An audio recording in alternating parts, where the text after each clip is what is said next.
of free speech. We were created to champion it, and we deliver it day in, day out. Free speech allows us all to explore and debate openly the issues most important to us, our families, and of course, the British people. Having challenging conversations to enlighten each other. Which is why we hear all sides of the argument. We are the People's Channel. We will always stand by the freedom to express yourself. On TV, radio and online. This is GBNews, Britain's news channel. I'm Michelle Dewberry, and I'm not here to tell you what to think. I'd much rather hear what you have to say. So, send in your opinions to gbviews@gbnews.com. Keep them clean, and you never know, I might read them out. With my panel here on Jubes & Co, we debate, we get stuck into the issues of the day on a show where all views are welcome, especially yours. GB News, the People's Channel, Britain's news channel. 2024, a battleground year. The year the nation decides. As the parties gear up their campaigns for the next general election. Who will be left standing when the British people make one of the biggest decisions of their lives? Who will rise? And who will fall? Let's find out together. For every moment, the highs, the lows, the twists and turns. We'll be with you for every step of this journey. In 2024, GB News is Britain's election channel.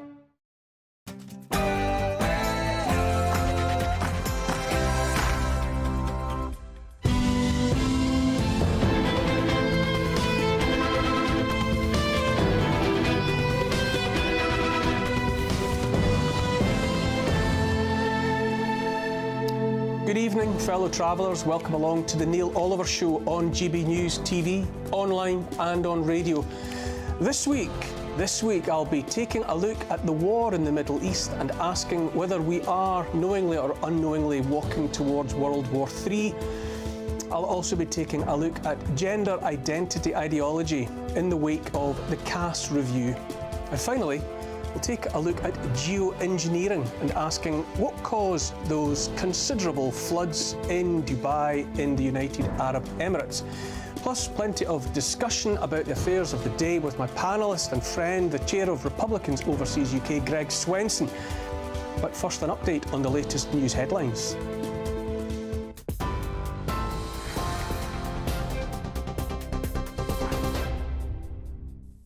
Good evening, I'm Sophia Wensler. Your top story this hour. Mark Menzies has announced his resignation from the Tory party, saying he won't be standing at the next election.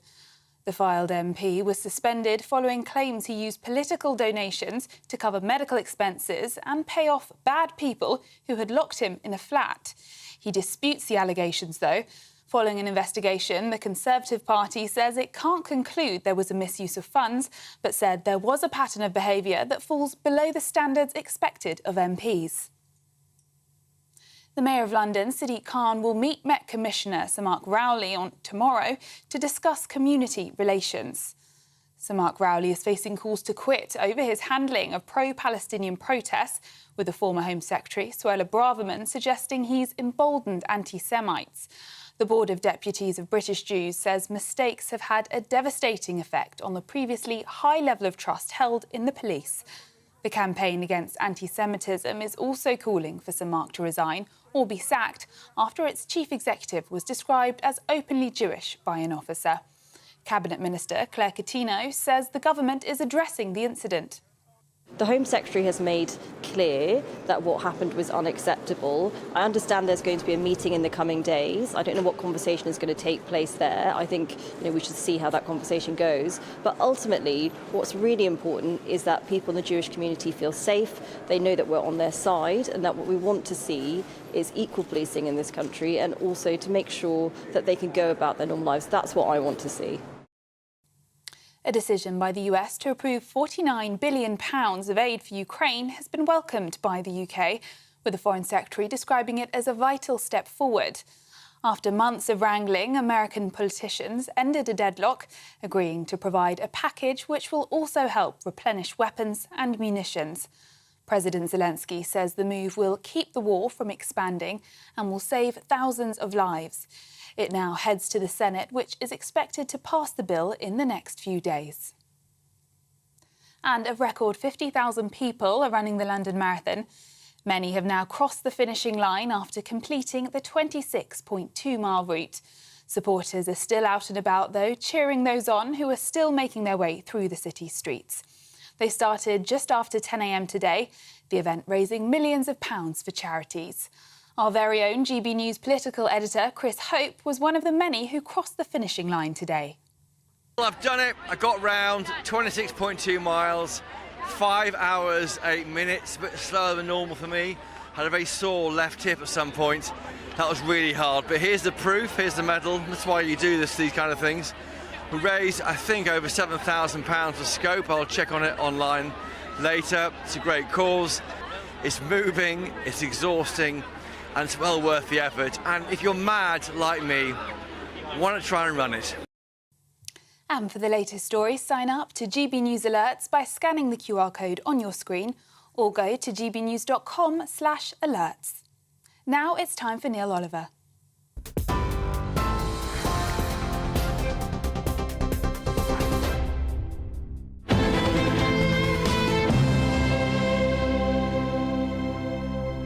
When all else fails, they take you to war.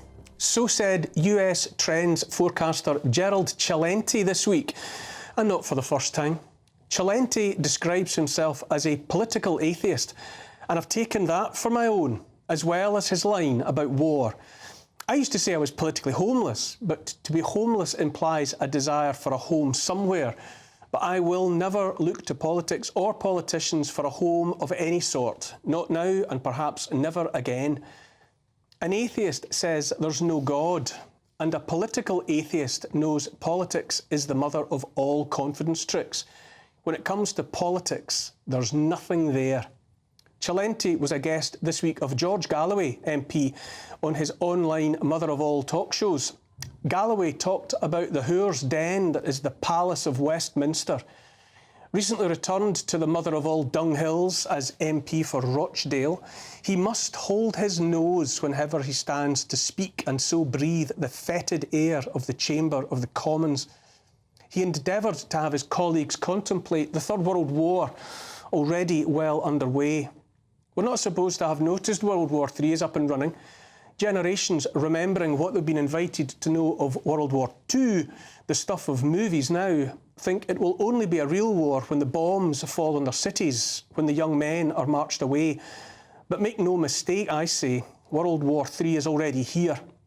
The difference is that since the nuclear option is among us, the warmongers who have no intention of getting their windows broken or their limousines scratched, far less seeing a threat to their vast wealth, are carefully waging World War III in ways they think the little people won't notice. For the time being, the warmongers in the UK Parliament and in the broader establishment seek to reap the rewards of all the hate they've sown via bought and paid for media, via bought and paid for elected representatives. For those people and regimes we've been goaded into viewing with nothing but loathing. Right now, courtesy in no small part of our unelected Foreign Secretary David Cameron and our unelected PM Rishi Sunak, Israel and Iran are at daggers drawn. Israel bombed the Iranian consulate in Damascus, and so Iran retaliated, having first informed Israel and the White House of their intention to do so. British and US jets took part in the defence of Israel, helping to prop up the US-made Iron Dome that protects that nation. Even so, and despite the world's media insisting the Iranian attack had been thwarted, most of its ballistic missiles struck Israel's Nevatim airbase, one of the most determinedly defended spaces on the planet. With the consent and support of the British and US governments, Israel vowed to strike back. There have already been reports of Israeli retaliation. As George Galloway pointed out this week, Israel is a nation with 3 million fighting-age people, compared to Iran's 40 million. Hundreds of nuclear weapons are in the offing. Israel has the full-throated support of Britain and the United States. Iran has the support of China and Russia, bristling with nuclear weapons. Israel has long maintained the Samson option, a biblical vow to unleash nuclear war if and when the nation is in danger of being overrun. Samson, for the atheists out there, was the Old Testament Israelite who brought the temple down upon his sorry head and upon the heads of his Philistine tormentors when all was lost. Mutually assured destruction, if you will. Fires of war stoked in the Middle East, biblical intent, buy-in from the most bellicose nations on earth, and all the superpowers, more than enough nuclear weapons, in theory at least, to kill every last one of us on the planet, and all of it being provoked and egged on by political pygmies and psychopaths. What could possibly go wrong? So I say again, repeating Gerald Cialenti's words, war is where they take you when all else fails. And all else is indeed failing for those psychopaths, the inevitable evolution of the parasite class we have stood by and enabled. They've utterly exposed themselves and their intentions in recent years, what with the so-called scamdemic and their money-laundering proxy war in Ukraine and the ever-present nonsense of what I like to call a climate hoax, even sacrificing the well-being of children on the altar of gender identity. A warped ideology exposed for what it is in recent days wasn't enough to satisfy whatever gods they worship, and so war it is. Third World War, which has hardly touched us in the West so far, other than in our pockets and wallets, of course, but there's time yet. They didn't mean to let us see them, but by hubris and the pursuit of obscene wealth and total control that seemed within their grasp, this generation of psychopaths and parasites pushed their luck too far. Tragically, there's nothing new in any of it. The Wall Street crash of 1929 and the Great Depression that followed in the 1930s was the work of an earlier generation of bankers. I said bankers, who bought from supine politicians the power to make money out of thin air. In 1930s America, there was no shortage of goods and services, industrial capacity, rich farmland, millions of workers keen to work, all the technology of the day, government structures with enviable capacity to get done whatever it wanted done.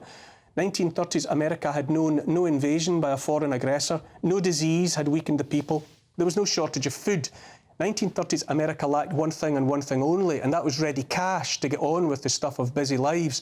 But in 1930s America, as in the rest of the world now, the flow of money was controlled by one entity and one entity only, a cartel of bankers who for their own reasons turned off the money supply. All those businesses still had loans to service though, jobs waited to be done, the same goods and services were available.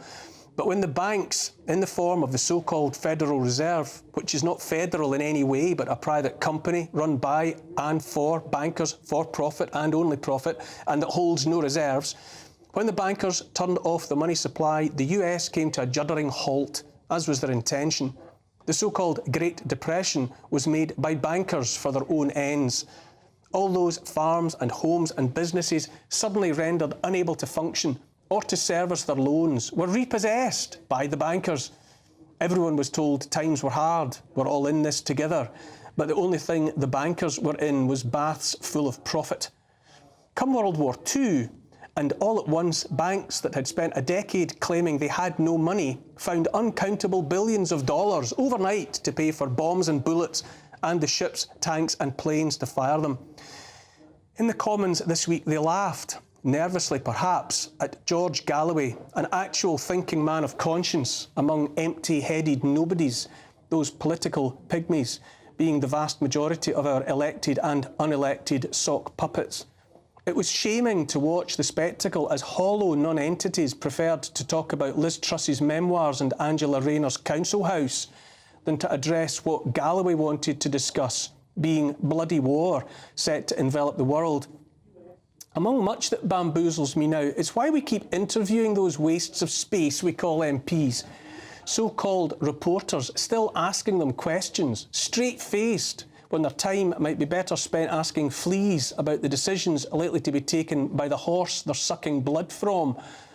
They won't talk about war, at least not until they've been handed the latest script from whoever tells them what to say. Dennis Healey, a ghost from a bygone age, said MPs needed a hinterland, by which he meant they had to have more going on in their lives than just preening in Parliament like peacocks, but with smaller brains than peacocks. Part of our tragedy now is that the House of Commons is, with a handful of exceptions, filled with people who know nothing about anything and care less. That's true not just here in the UK, but of politicians across the West.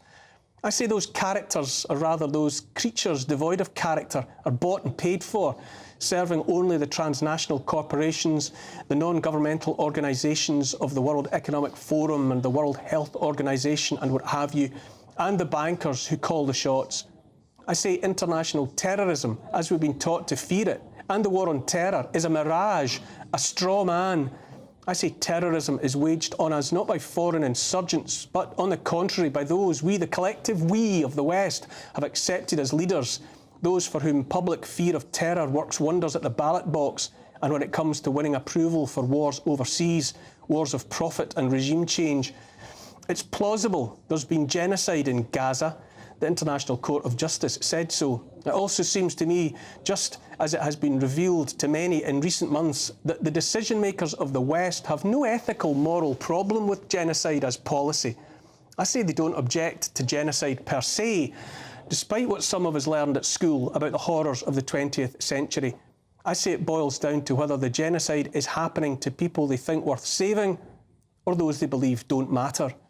And here we are, at war again, where they take you when all else fails. Maybe by accident rather than by design, the nuclear birds will someday take wing. But I say again, it seems unlikely to me that those feckless, greedy ghouls in power, in the banks and elsewhere, truly mean to face Armageddon. Far from it. That would take backbone and will, in both of which most are profoundly lacking. Fear is what they always sell us, and fear is what they're selling us now. And while fear is in the air rather than missiles headed for London and Washington, those bankers can get about the business of reaping the rewards of financial and economic collapse that might destroy us, but that will enrich and empower them, as it always does. As likely as not, it won't be mushroom clouds we have to contemplate, but programmable CBDCs and the shackling digital IDs to go along with them. Here's the thing. French philosopher and writer Joseph de Maistre said, "Every nation has the government it deserves." If that's true, and we truly deserve that which we have, then God forgive us and God help us. I'm joined this week by the Chair of Republicans Overseas UK, Greg Swenson. As always, it's great to see you, Greg. Great to be here, Neil. It seems to me in general that there's this febrile, high-temperature atmosphere in the world. Yeah. Are we to be given a cool head anywhere? In Washington, in London? I don't think we're seeing it in Washington. You might see it in some of the diplomatic circles. You might see it even in some of the military circles. But President Biden has been really inconsistent on this. And it seems that Rishi and Cameron have basically followed his lead. So when Joe Biden says, take the win, which it wasn't a win, it was a successful defense, but it surely wasn't a win. Or use some discretion, or keep it in proportion. It's just inconsistent. So President Biden, one day he says we're going to support Israel with whatever it takes, and the next day he says we don't want you to do this, we don't want you to do that, we don't want you to finish the job. So I think there is some inconsistency. The other thing I should point out is there are good guys and bad guys, and I would argue that Iran are the bad guys. And yes, their embassy was attacked in Damascus, but is it really an embassy when you're housing the IRGC regional headquarters? When Trump was able to take out General Soleimani, he did it, granted, he was driving in a caravan and he happened to catch him on the highway. Good for him. But I don't think the Israelis had that option. I think the IRGC is maybe smartened up since Soleimani was taken out. So given what's happening, given what's been happening in Gaza, does Israel still hold its head up as the good guy? Yeah, I think they do, because they're keeping, in spite of some of the media criticism of the Israelis. It's not media criticism. The ICJ said there's grounds for plausible genocide, which is a big word. I think that's a stretch, because this is on Iran and this is on Hamas for using their people as human shields. I'm quite sure that Iran doesn't care about Palestinians dying. They managed to keep their own weapons and nuclear facilities separate from, far from their population centers, which is wise. But, I think it really comes down to deterrence versus appeasement. And Biden has been classic at appeasement for a very long time, going back 50 years, actually. He was very against the Reagan Strategic Defense Initiative, which has ultimately created Iron Dome. And these are defensive measures. So, his criticism of Reagan was in 1986, and he's been pretty consistent ever since in being much more likely to appease and cross his fingers and hope that things work out. Well, that hasn't really worked out. So I think it's time for the restoration of deterrence, and I think the Israeli strike last night might have been the beginning of that. And why the UK is agitating for war when our armed forces would fit in a football stadium is beyond me. But we'll continue this conversation. After the break, which is already upon us, I'll be joined by a former UK ambassador to discuss if we are sleepwalking towards World War III. You're watching The Neil Oliver Show on GB News. Don't go away.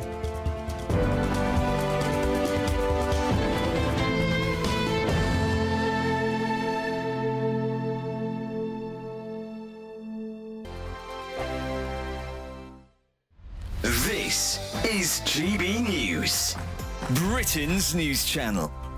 The perception of a crime being committed is not based on whether that person intended to commit a crime or not, but whether the victim, in inverted commas, or anybody else for that matter who happened to hear whatever was said, determines that it was motivated by malice or ill will. Most of these things come out in heated exchanges or in, very casual exchanges. And then somebody says, oh, I'm offended or I'm hurt or I'm whatever because this was clearly malicious and it's against me as a black person or a transgender or sexuality, whatever it might be. And somebody says, I perceive this to be motivated by hate.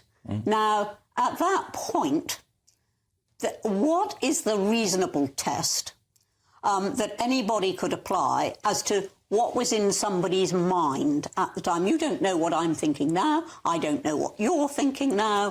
Why is it that a crime can be committed on the basis of what somebody is alleged to be thinking? Well, that's also how discrimination often works, because people have worked out these days that saying something or sending an email like one I received some years ago that said, let's go round her place with pickaxe handles and balaclavas and see what we can do. Now, that's an email that was sent about me. People have worked out that you don't do that. But from the circumstance of what happens, if racial taunts were being shouted, if taunts about someone's protected characteristic were being shouted in the run-up to what then happened, it would be pretty obvious that that was a hate crime. But we know, for example, that street preachers have been arrested merely for quoting the Bible and without actually intending, anything beyond that. I'm Andrew Doyle. Join me at 7 o'clock every Sunday night for Free Speech Nation, the show where I tackle the week's biggest stories in politics and current affairs with the help of my two comedian panellists and a variety of special guests. Free Speech Nation, Sunday nights from 7 on GB News, the People's Channel, Britain's news channel. Every Sunday from 11, join Michael Portillo. There will be topical discussion, looking at the week before and the week to come. So kick back and relax at 11 a.m. on Sundays on GB News with me, Michael Portillo. GB News, the People's Channel, Britain's news channel.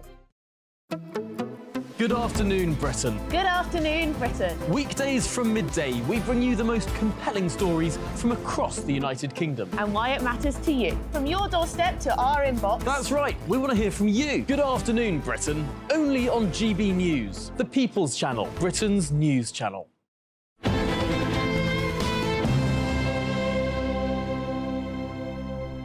Welcome back to Neil Oliver Live. Is there a serious risk of us all stumbling into World War III? A vital and unfortunately pertinent question. Joining me now is the former UK ambassador to Uzbekistan, Craig Murray. Craig, thanks very much for joining me. Well, thank you very much for inviting me, Neil. How dangerous, Craig, is the situation as it now sits between Israel and Iran? Well, it's obviously extremely dangerous because, in effect, you have a state of war existing between the two. They are attacking each other's territory. So, the questions of legality of actions don't really apply anymore. In that, all that governs the actions now are the laws of war. Fortunately, Iran appears to be indicating it's not going to retaliate against this later Israeli strike. Of course, there's no way of being 100% certain that's how it's going to play out. And there's also the danger that Israel, if Iran doesn't retaliate, will do something else, because it's very much been in Israel's interest to start this major escalation with Iran, because it stopped people talking about Gaza, and it's released the pressure, at least in the view of politicians. It's removed the pressure on arms exports to Israel, although a great many people don't see it that way. It feels as though there's just a complete absence of cool-headedness anywhere. You know, traditionally, I would have expected where there was a flare-up of aggression in the Middle East, that it would have been the role of the President of the United States to try and pour the oil of peace onto that. But on the contrary, at the moment, all we seem to have in the West, in the UK and in Washington is what feels like a general agitation for war somewhere all the time. I think that's absolutely correct. I think that's a spot-on analysis. And there are a couple of things to remember there. One of which is, of course, some people make money out of war. The armaments industry has done extremely well, and there's a tremendous go-round between the armaments industry and politicians. And also, Netanyahu himself, of course, stands to lose power still as soon as peace breaks out. He's liable to be out on his ear as Prime Minister and facing potential jail time over these corruption cases, which are suspended at the moment. So the difficulty we have is that we have people in power who have an interest in war. And when you hear of these amazing sums of money, like $39 billion more for the war in Ukraine from the United States, or $19 billion for Israel, that's all real money. It's getting spent, and along with that go the various forms of kickbacks, legal and illegal, to the politicians who pass the money. War is a device for recycling money from the people who pay for it into the hands of people who govern us. Greg Swenson, how do you react to that? War's a device for laundering money back into the hands of those that pay. I'm not that cynical about it. I mean, the reality is we need defense, and the best way to avoid war is to prepare for war. And I know I'm trying to make this, sort of deterrent argument from the 1980s. Maybe I'm a little outdated, but it is true that the U.S. and the U.K. spend way too much money on entitlements, which is not the proper role of the federal government or the national government. The proper role of the government is to maintain the currency and to defend the borders, defend the country. And so if that requires armaments, and you go to the private sector, the arsenal of democracy, to get those armaments, that's just the real world. I'm sorry. I don't know how else it could be done. But war is business and war for profit. I suppose it's always been that way, but it being so nakedly exposed now, I find profoundly troubling. Craig, has Israel's standing in the world been altered for the foreseeable future? I was sort of reared in a world in which Israel was a good guy, is how it was sold to us. But it no longer seems to have the right to hold its head up in that way at the moment. What do you think? I think people like you, who traditionally perceived Israel as the good guy, have changed their mind. That's undoubtedly true. The opinion polls are startling and absolutely remarkable. The last one I saw had 71% of the UK tend to support Palestine as opposed to tend to support Israel. 71%, and that would have been a majority for Israel 2 years ago. I've heard it said, which is even more astonishing in some ways. I've heard it said recently that Israel is losing the war, that in the ways that matter, Hamas are winning the war. You've got Palestinians vowing and actively returning to the rubble of their former homes. But what do you make of that? Is it even possible that Israel doesn't actually have the upper hand? I think militarily, Israel is bound to have the upper hand in that, it's not actually a war. This is a massacre. You can't have a war against a population which does not have an army, does not have a navy, and does not have an air force. This is not a war. This is a massacre of an essentially unarmed people with a very small number of light and homemade weapons, facing a very modern, technologically equipped army which is massacring them.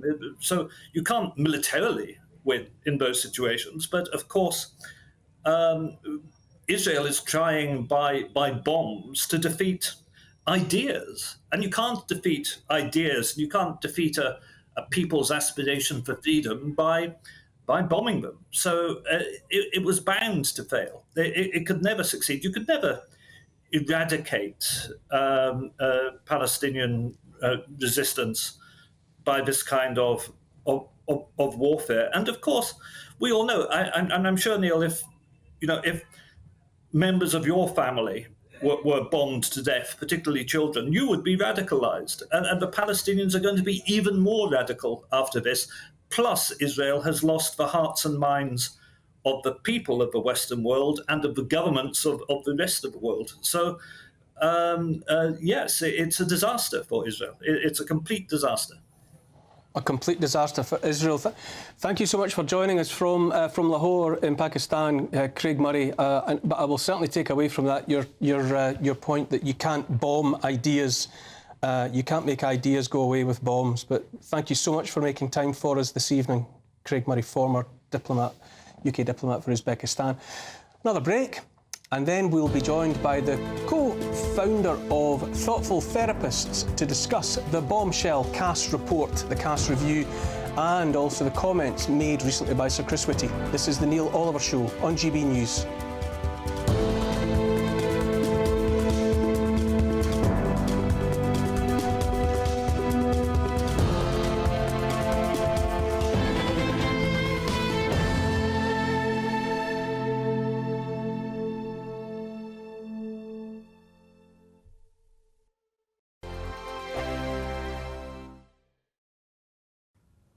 Good evening, welcome to your latest GB News weather from the Met Office. So after a drier end to the weekend for many of us today, it looks like change is on the way. An area of low pressure situated out to the north of the UK brings some weak frontal systems that will slowly sink their way southwards, particularly into the start of the new working week, and that area of high pressure we've seen pushes away towards the northwest. So a cloudy end to the day for much of eastern Scotland and northern England as that rain continues to sink its way southwards overnight, so quite a cloudy picture quite across the board into the early hours of Monday morning. But southeastern parts of England still holding on to some clearer skies, and we could even see some frost here, although not quite as cold under all that cloud and rain, and particularly across parts of Scotland holding up into the high single figures. So a cloudier start for many of us on Monday, particularly compared to what we saw over the weekend, and this rain continues to spread its way southwards through Monday daytime, not turning particularly heavy, but definitely a grey and damp day compared to the recent couple of days. Northern parts of Scotland probably seeing the best of the sunshine through the afternoon. I'm feeling warm here with highs of 14 or 15 degrees, but definitely feeling much chillier across much of England and Wales under all that cloud and rain.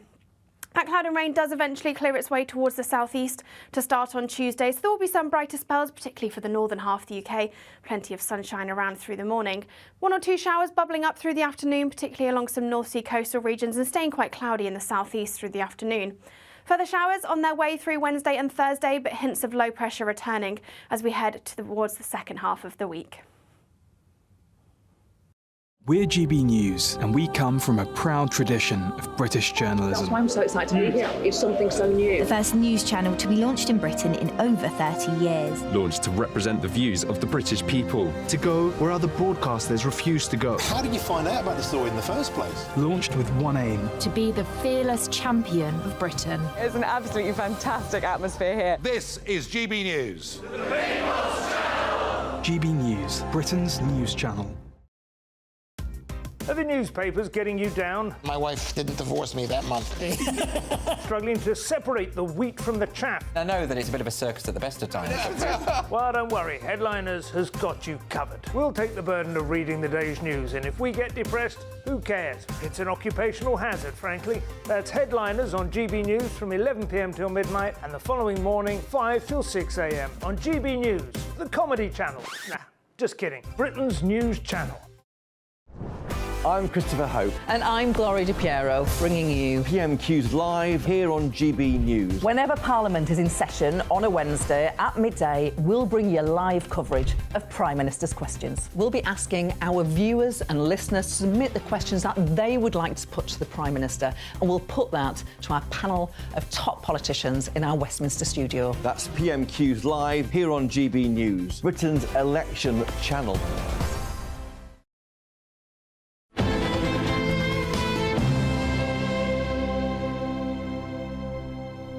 Welcome back to Neil Oliver Live. Is the trans debate too vitriolic? Those were the words of Sir Chris Whitty, Chief Medical Officer, following the release of the bombshell CAS review. To discuss all of this, I'm joined now by author and co-founder of Thoughtful Therapists, James Esses. Good evening, James. Thanks for making time for us. Hi there, Neil. James, there's no other way to describe it, is it? Bombshell. It's damning stuff that's been brought to the fore by paediatrician Dr. Hilary Cass.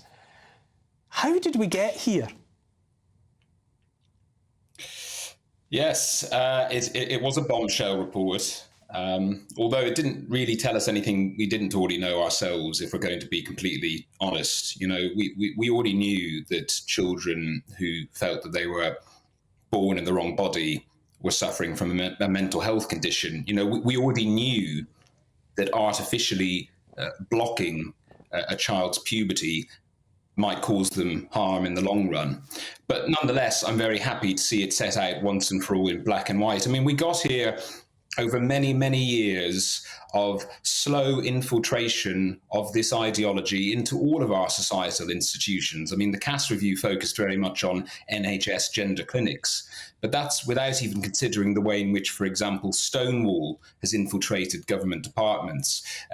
You know, ideologies infecting what children are being taught in schools, being taught that, you know, if they don't conform to traditional sex stereotypes, that they might actually be in the wrong body. Even the media choosing to sometimes promote or glorify medical transitioning. So this has come at us from all angles, and it's happened very slowly over the years, almost kind of beneath the radar. And it's only now that society as a whole is starting to wake up to the horrors that have been caused in the name of this ideology. It seems to me, James, that it's a bit late in the day for someone with the status of Chief Medical Officer to say that the treatment's got ahead of the evidence. You know, I mean, after all, you'd think that we pay what we pay for the National Health Service on the understanding that it will be evidence-based treatment that people get, children, perhaps more importantly than for anyone else. Precisely, and again, similar to the CAS review, you know, I was very pleased to hear Chris Whitty make that statement. However, it is unfortunately far too late. Many, many children have already been harmed in the process, and the NHS should never have been offering quote-unquote treatment. I mean, I'm not sure I can even call it treatment, actually. I'm going to call it experimentation.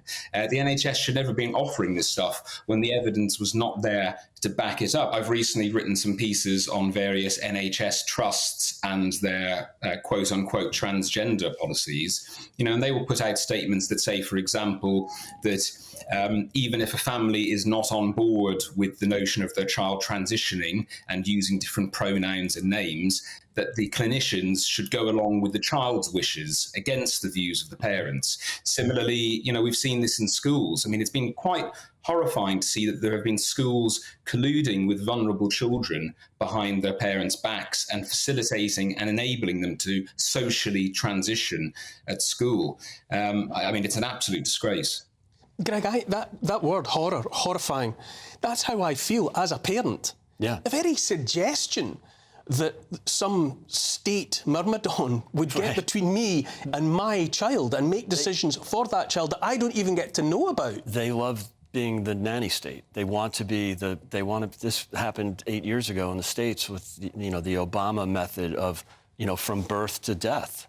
That we will look after you. We, the great state of experts, will look after you. It's absolutely insane. And I'm so glad to see the pushback at a national level in the UK before the US. It's driving the progressives in the US are going crazy right now because they always look to Europe as the ultimate, social welfare state. And now they're disappointed that Europe, or the UK specifically, is leading the charge on this. So good for the UK, good for Dr. Cass. And it's happening in the red states, by the way. It started happening 2 or 3 years ago, but not in the blue states. I'm glad it's happening somewhere in the States. James, do you think we'll see accountability? I mean, I'm always after accountability in so many areas, but we know without a doubt that there are children, young people out there who have come forward to say that they've been damaged, that they've been let down, whatever. Do you think we'll see anyone held accountable? I certainly hope so, but I'm not convinced. I mean, we really need to get to grips with figuring out exactly how we as a society and how the government allowed this ideology to infiltrate the institutions that it did. And, I don't think the Cass review is enough in that respect. Increasingly there are calls for something like a national public inquiry. So I would say watch this space on that. But yes, people do need to be held to account. And, I've said it before and I'll say it again, that those clinicians who have caused irreversible damage to these children in the name of an ideology, I believe that they should be struck off the medical register. And more than that, I believe that they should be charged and ideally imprisoned, because this is nothing more than child abuse. A very straight answer to a straight question. Thanks very much, James Esses. Thank you for joining me this evening.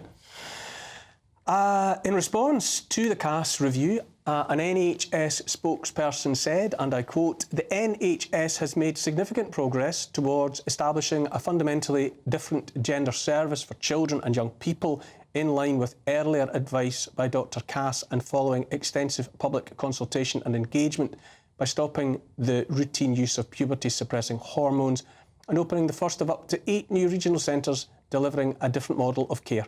We will set out a full implementation plan following careful consideration of this final report and its recommendations, and the NHS is also bringing forward its systemic review of adult gender services and has written to local NHS leaders to ask them to pause offering first appointments at adult gender clinics to young people below their 18th birthday."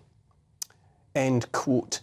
Another break, I'm sad to say, after which I'll be chatting to 2 experts about how the desert kingdom of Dubai has been hit with flooding. You're watching The Neil Oliver Show on GB News.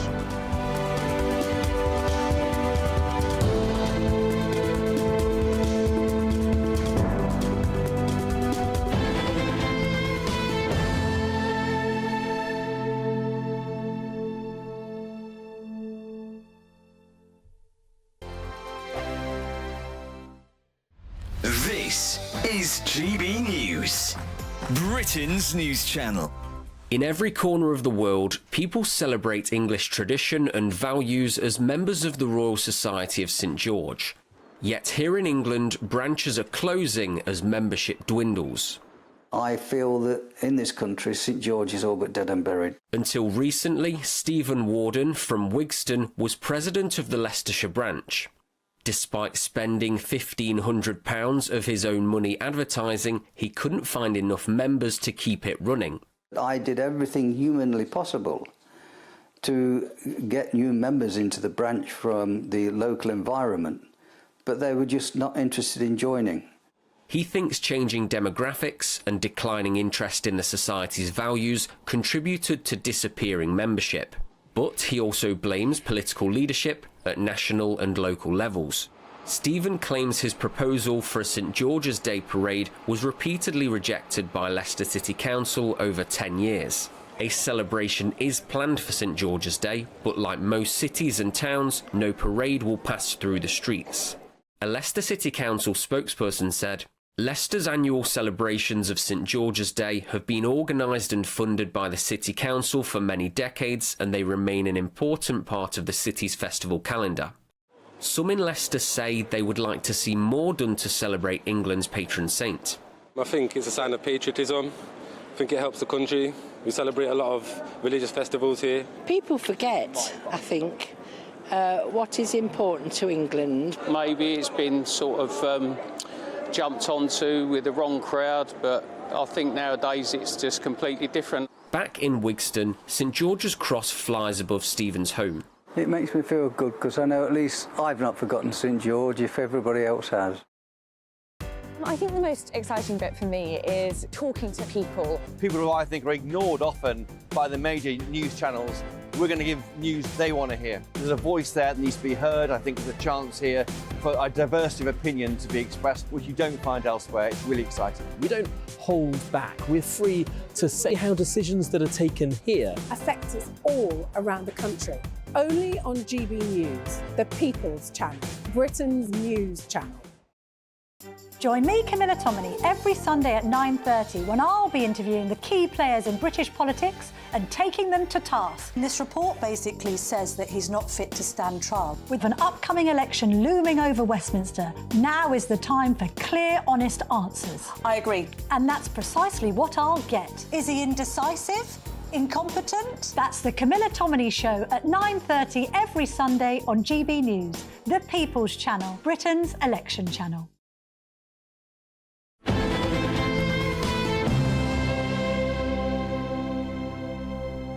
Welcome back to Neil Oliver Live. You may have recently been asking yourself just precisely what is cloud seeding, and is it to blame for the floods in the UAE, in Dubai to be precise. To discuss this, I'm joined by author and journalist G.P. Taylor, Graham Taylor, and Professor of Meteorology at the University of Reading, Professor Martin Ambaum. Gentlemen, to both of you, welcome. Thank you for joining me. Good afternoon. Good afternoon. Graham, if I can come to you first, as far as you are concerned, what happened in Dubai? Well, I picked up this story because I was concerned what was happening to Yorkshire farmers who were complaining heartily that this year's harvest might be affected due to heavy rainfall. And when I started doing some research, I found that Saudi Arabia and the United Arab Emirates were running an extensive program of what was called cloud seeding, where aircraft would go up into clouds and release salt, sodium iodine, I think it is, and various other things in an attempt to cause rain.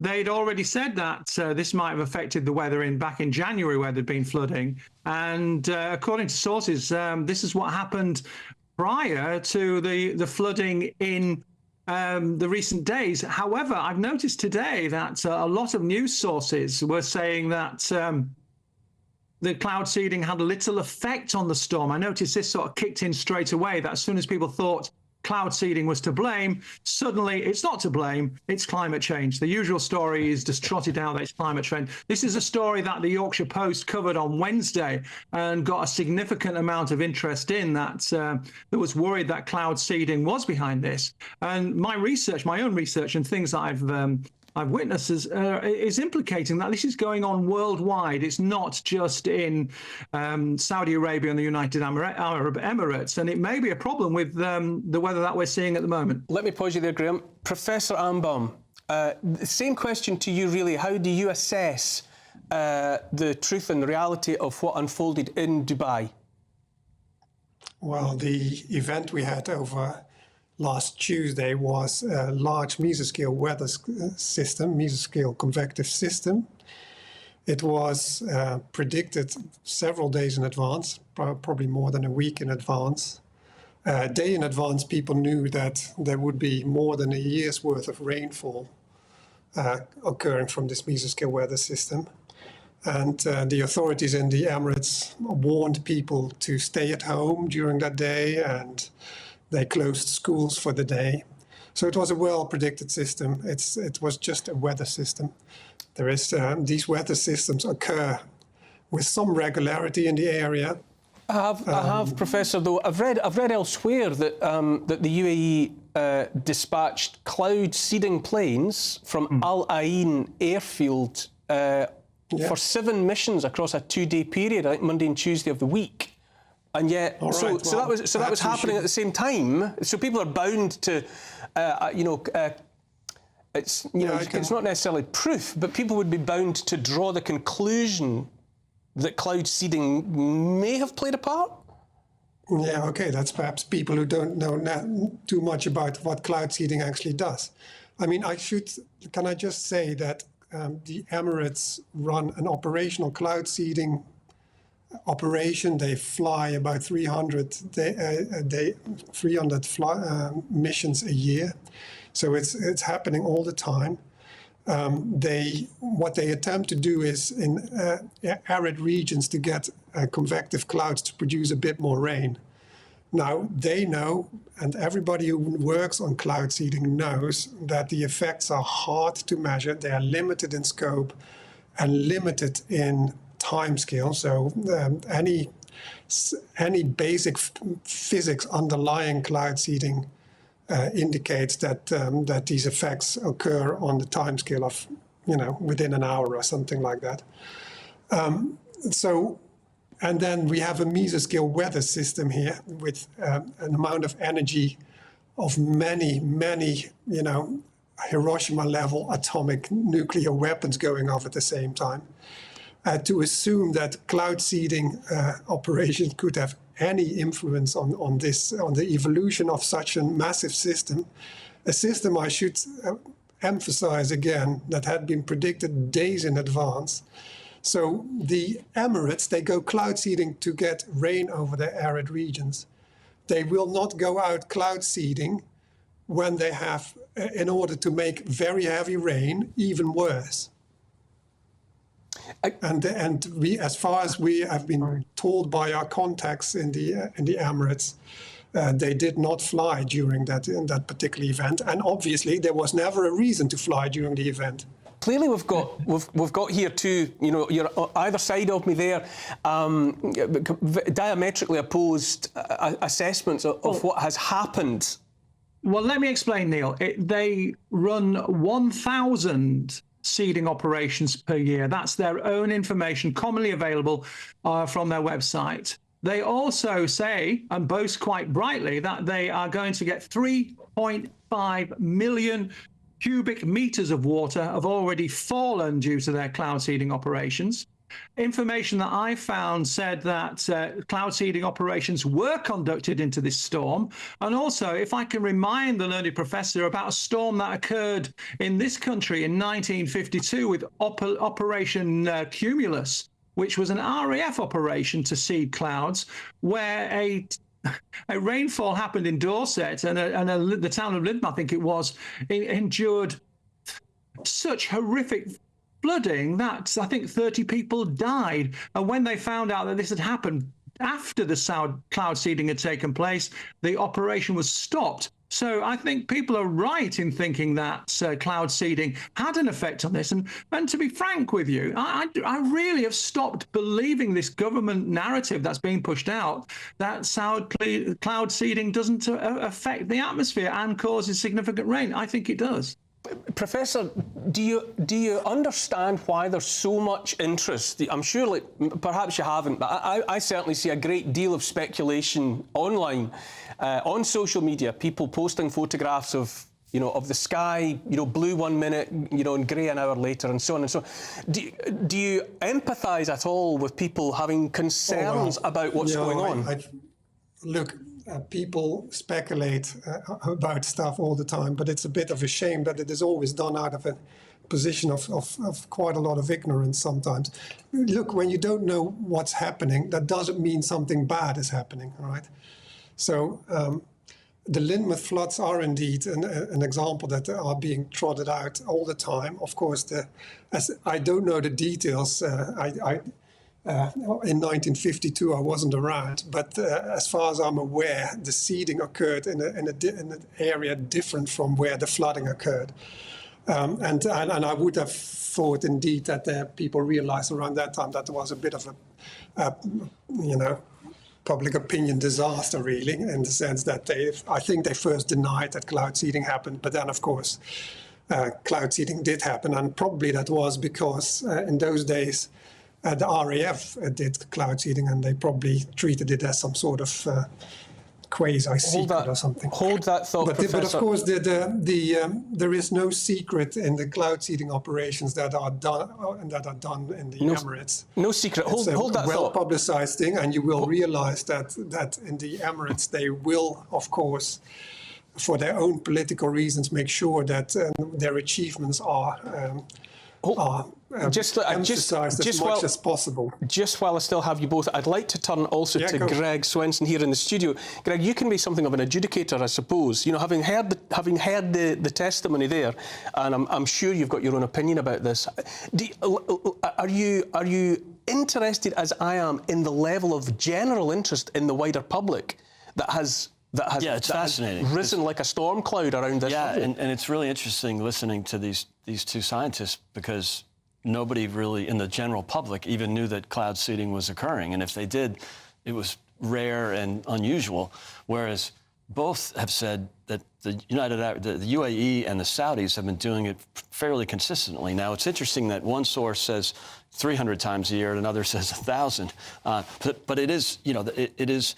There is potential misinformation coming out of this, and it's really interesting to see. I definitely agree with Graham that no surprise that the climate alarmists came in and blamed the existential crisis as usual. Thank you to for the moment, Graham Taylor and Professor Martine Ambaum. Thank you. This is a topic that fascinates me, but we'll park that at the moment, and I have to move on. But thank you both for your illuminating contributions.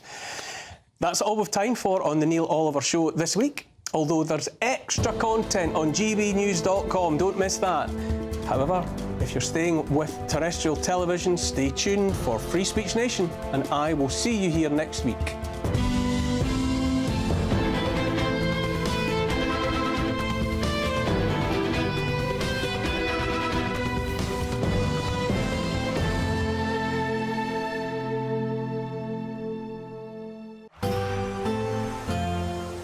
Brighter outlook with Box Solar, sponsors of weather on GB News. Good evening, welcome to your latest GB News weather from the Met Office. So after a drier end to the weekend for many of us today, it looks like change is on the way. An area of low pressure situated out to the north of the UK brings some weak frontal systems that will slowly sink their way southwards, particularly into the start of the new working week, and that area of high pressure we've seen pushes away towards the northwest. So a cloudy end to the day for much of eastern Scotland and northern England as that rain continues to sink its way southwards overnight, so quite a cloudy picture quite across the board into the early hours of Monday morning. But southeastern parts of England still holding on to some clearer skies, and we could even see some frost here, although not quite as cold under all that cloud and rain, and particularly across parts of Scotland holding up into the high single figures. So a cloudier start for many of us on Monday, particularly compared to what we saw over the weekend, and this rain continues to spread its way southwards through Monday daytime, not turning particularly heavy, but definitely a grey and damp day compared to the recent couple of days. Northern parts of Scotland probably seeing the best of the sunshine through the afternoon. I'm feeling warm here with highs of 14 or 15 degrees, but definitely feeling much chillier across much of England and Wales under all that cloud and rain. That cloud and rain does eventually clear its way towards the southeast to start on Tuesday, so there will be some brighter spells, particularly for the northern half of the UK. Plenty of sunshine around through the morning. 1 or 2 showers bubbling up through the afternoon, particularly along some North Sea coastal regions, and staying quite cloudy in the southeast through the afternoon. Further showers on their way through Wednesday and Thursday, but hints of low pressure returning as we head towards the second half of the week. That warm feeling inside from Boxed Boilers, sponsors of weather on GB News.